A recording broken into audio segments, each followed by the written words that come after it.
McFord est un homme déterminé. Père de 6 enfants, il habite dans un township en Zambie. Il a passé ses 5 dernières années à construire la maison de ses rêves, avec de l'argile.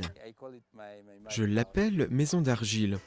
Pourquoi? Parce que cette maison est faite en terre brute. McFord a fabriqué 10 000 briques en argile à la sueur de son front, récoltant la terre directement dans son jardin. Il compresse à l'aide d'une machine, la terre avec du sable et du ciment. Quelques minutes suffisent pour construire une brique. Il faut ensuite la cuire au soleil durant 2 mois avant qu'elle ne puisse être utilisée. Le procédé est long et laborieux. Non seulement cela prend du temps, mais il faut aussi faire avec les moqueries des gens du fait du temps que cela prend.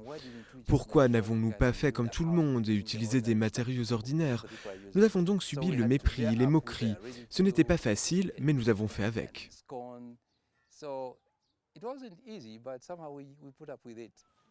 Jusqu'à aujourd'hui, McFord et sa famille vivaient dans une cabane de 2 pièces, sans fenêtre, sans eau courante et sans électricité. En plus d'être inconfortable, vivre dans la cabane affectait leur santé. C'est petit et nous étions tous tassés, cela nous rendait malades. Et pourtant, les Zambiens sont nombreux à vivre de cette façon dans les townships aux abords des grandes villes comme Lusaka ou Kitwe. Et comme McFord, ils survivent pour la plupart avec moins de 2 $ par jour.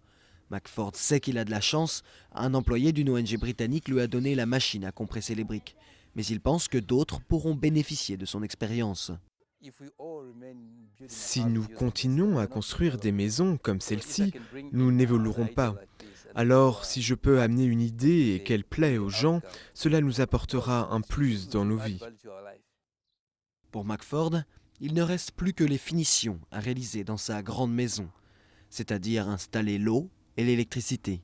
Il aimerait ouvrir un centre de formation ici pour apprendre à d'autres comment construire une maison de meilleure qualité.